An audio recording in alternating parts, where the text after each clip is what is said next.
amigas e amigos ligados e conectados aqui no canal 1000 por hora com Rodrigo Matar.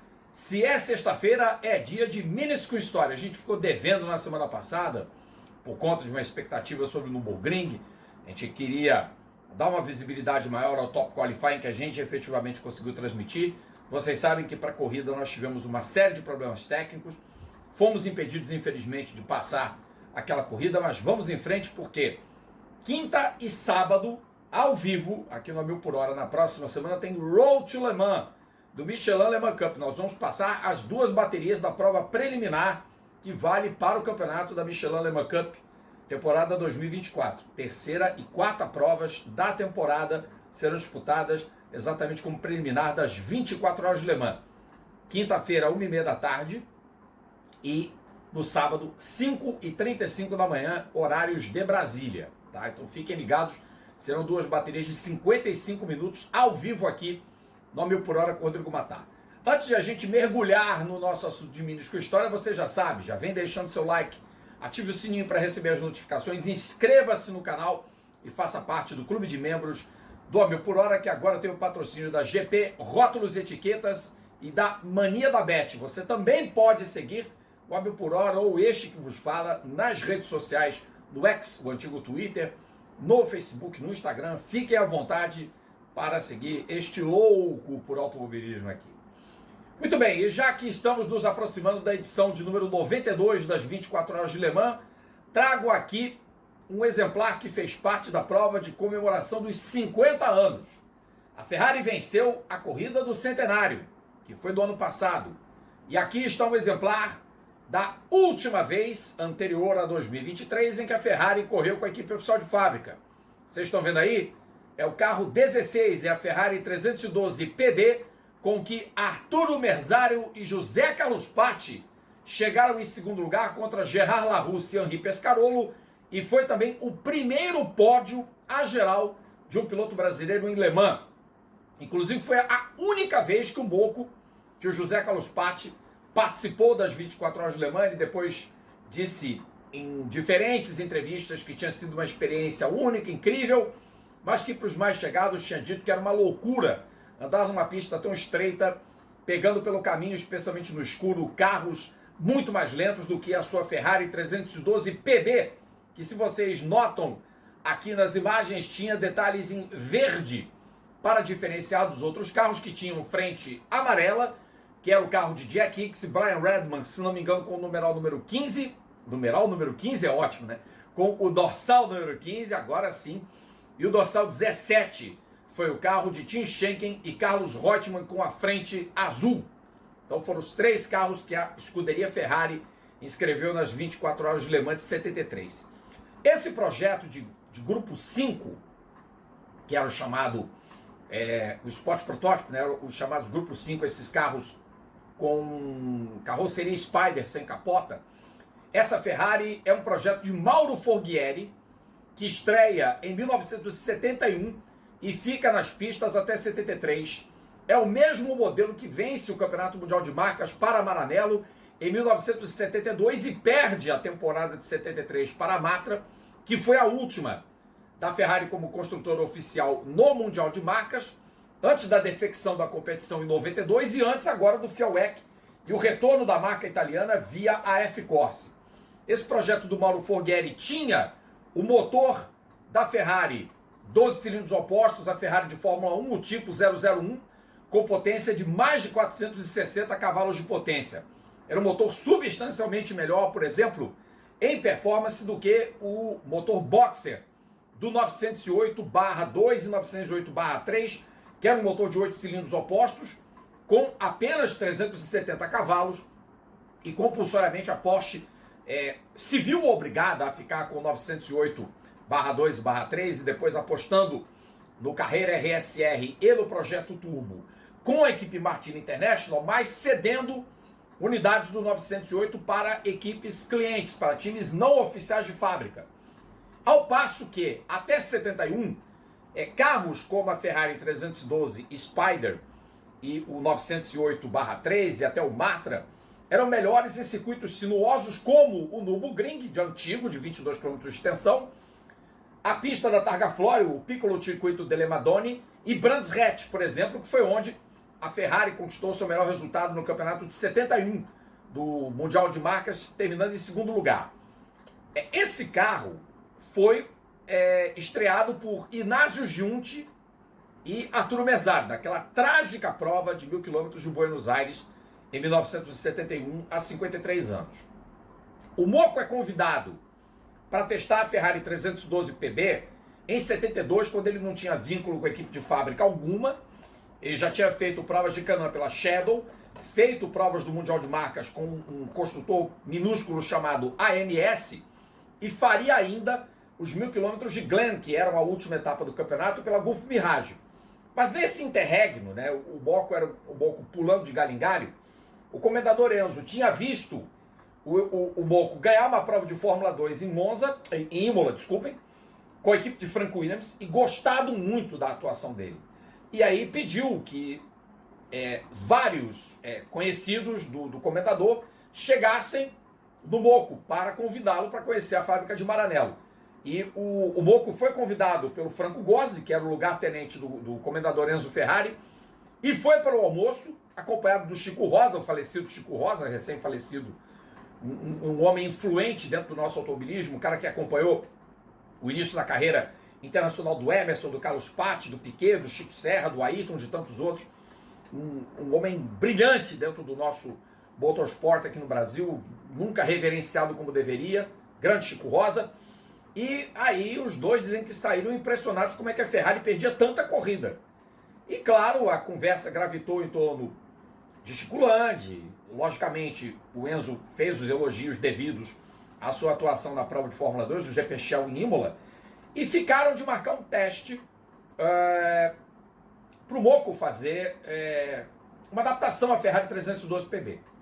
Só que esse teste não aconteceu porque quebrou o motor do carro, e muito tempo depois o Peter Chet foi lembrado pelo comendador Enzo de chamar o Moco para andar com a Ferrari 312 PB, aí sim na nova pista de testes da Ferrari, que foi inaugurada próximo a Maranello, em Fiorano. E efetivamente o Moco fez o teste em Fiorano, quebrou o recorde da pista que pertenceu ao Arturo Merzario, foi chamado para fazer os 1000 km de Zeltweg junto ao Helmut Marko, deu um pau no Helmut Marko, foi uma grande atuação do Moco, tanto em performance de treino quanto em corrida, e eles chegaram em segundo, muito pelo Carlos Patti do que pelo piloto austríaco, que semanas depois perderia a visão num acidente em Clermont-Ferrand, na França. E essa performance valeu ao Moco o contrato de piloto titular para 1973 no Mundial de Marcas. E é engraçado isso porque o Reutemann só seria lembrado para a Fórmula 1 em 76. O Tim Schenken nunca andou de Ferrari de Fórmula 1. Ronnie Peterson fazia o Mundial de Marcas em 72. Ele era piloto da Martin, em 73 ele foi para Lotus. Mario Andretti era um piloto que tinha um contrato com a Ferrari, muito tempo foi piloto da Ferrari, voltaria a ganhar em 82, mas assim, os nomes principais eram o Jack Hicks e o Brian Redman, em 1972 e 73. E o Moco jamais foi chamado para andar na Ferrari de Fórmula 1. O negócio era o contrato para carros esporte, para o Mundial de Marcas. E em 73 o Moco vira titular. Então, havia uma hierarquia. Logicamente que a Ferrari trabalhava para Jack Hicks e Brian Redman conquistarem as vitórias. De fato, eles foram os pilotos que mais vitórias conquistaram para a marca de Maranello. No campeonato onde a Porsche ainda beliscou algumas provas na geral, Targa Florio e Daytona, porque em Daytona, inclusive, os protótipos Grupo 5 não correram. A Gulf Mirage ganhou os 1000 km de Spa-Francorchamps. Então, quando o campeonato chega às 24 horas de Le Mans, que era a 8ª etapa de um total de 10, e dessas 10 provas eram descartados os 3 piores resultados, valiam 7 para efeito de pontuação, a Ferrari colocou esse carro aqui, o 16, deixa eu até tirar a tampinha, colocou essa Ferrari, a 312 PB16, como o coelho. Tanto que o Merzario e o Moco fazem a pole position para a prova.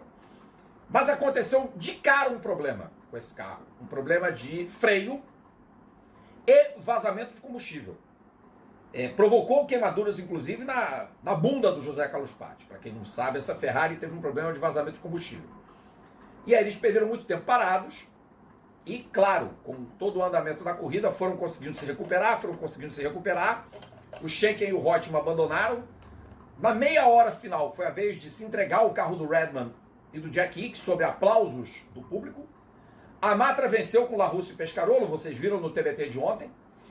E o Moco e o Merzario chegaram em segundo com esse carro. O Moco tem histórias ótimas com a Ferrari 312 PB. Duas delas têm que ser compartilhadas. Além daquela, da sacanagem que ele fazia com o Helmut Marko, que a gente já falou diversas outras vezes, que ele se divertia não só metendo o tempo do austríaco, como também indo para o boxe da equipe Hollywood, que estava lá, com o carro passando por uma revisão na Alemanha, fazendo resenha com o Peroba, com o saudoso Luiz Pereira Bueno e com o Tite Flecha, com o Zé Renato, o Tite Catapane. No ano de 73, ele teve duas histórias muito marcantes na sua passagem pela equipe Ferrari do Mundial de Marcas, que foi o último ano, claro, desse projeto aqui, tá? Da 312 PB. Esse carro, o Moco jurava poder fazer ao Rouge de pé cravado. Ele falava para o Jack Hicks que era o astro de uma pista onde os carros na época faziam 260 de média. Isso no Mundial de Marcas. Spa não era pista da Fórmula 1. Tinha tido prova em Nivelles em 72 e Zolder, que foi muito polêmica em 73, com asfalto voando para tudo quanto é lado. Na prova do Mundial de Marcas, as médias horárias eram assustadoras. E o Moco jurava de pé junto pro Jack Hicks que era possível fazer o Rouge Raidon de pé cravado. E o Jack Hicks, impossível, eu dou uma pequena aliviada e aponto para... o Moco falou isso, não. Se você apontar, o carro obedece. Vem atrás que eu te mostro. Olha, vem atrás que eu te mostro. Na pista onde o cara era rei. O cara Jack Hicks, tá? 6 vezes campeão de Le Mans. 14 quilômetros de extensão, tinha o antigo traçado de Spa, a chamada reta Master, a Master Kink, cuja curva era a 300 por hora. 300 por hora, a curva Master. E o Moco mostrou para o Hicks que era possível andar de pé cravado. É impressionante como o José Carlos Patti se adaptava a todas as condições, a todos os carros, a todas as pistas, e com ele não tinha tempo ruim. E o Jack Hicks ficou abismado com ele.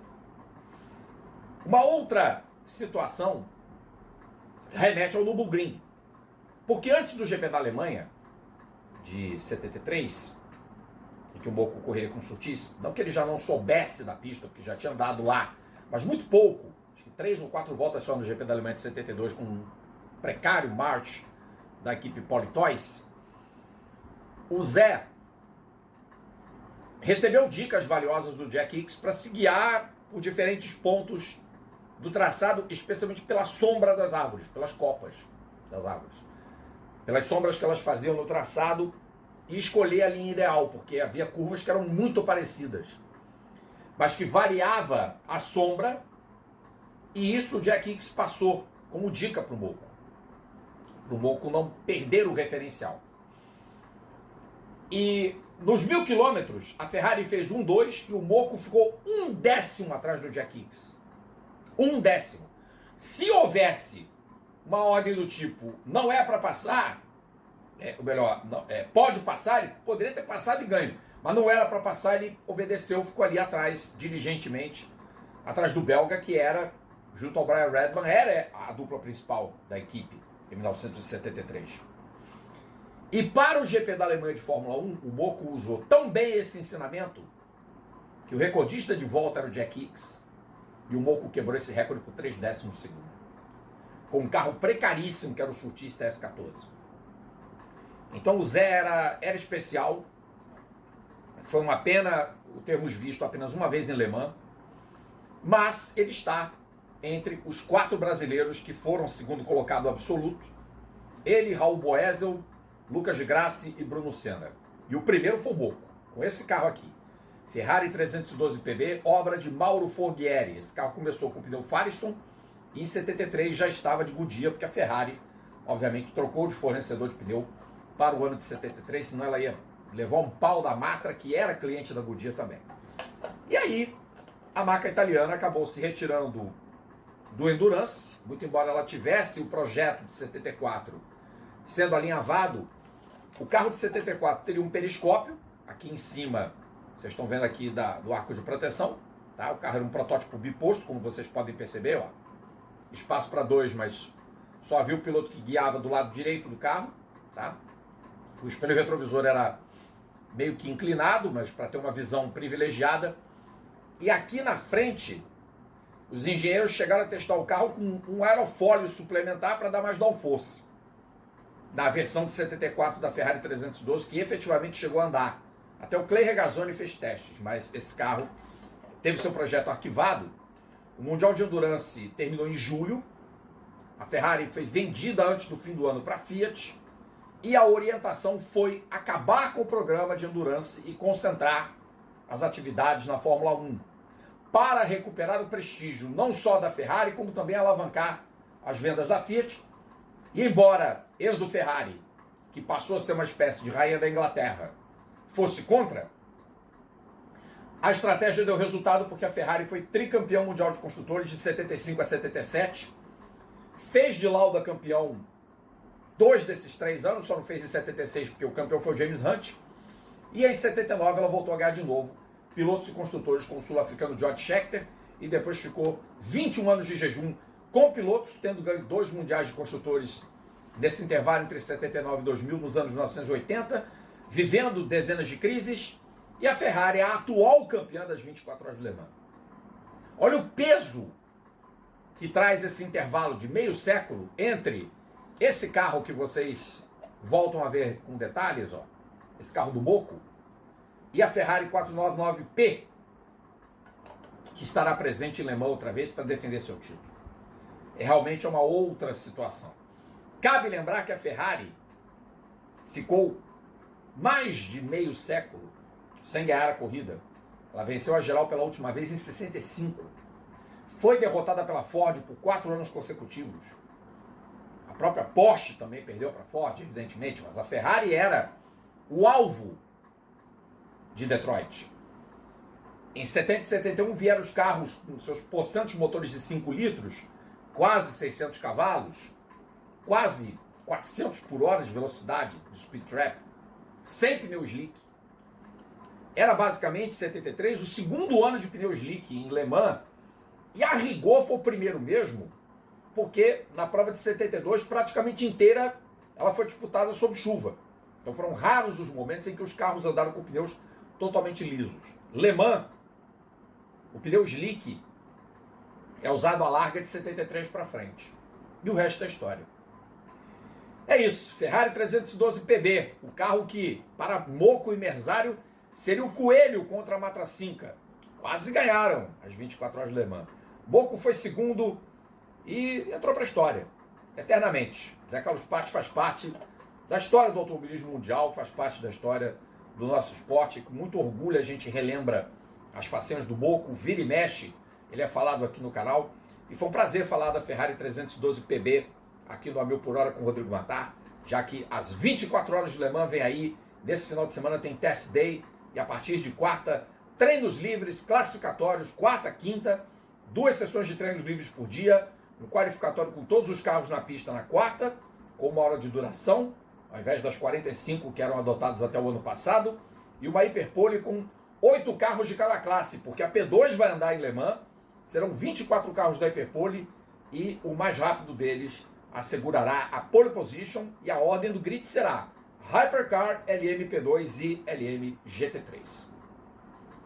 É isso, gente. Fiquem com essa lembrança incrível do Moco. E segunda-feira a gente tem 2 lives, tá? 3 da tarde, um papo com o Fernando Giulianelli da Vicar, pra gente falar de Stock Car, para falar do automobilismo nacional, o futuro da categoria brasileira. E às 9 da noite a gente volta com resenha do GP do Canadá, ao vivo com o Fred Sabino. Valeu, gente. Bom final de semana a todas, bom final de semana a todos. Tchau!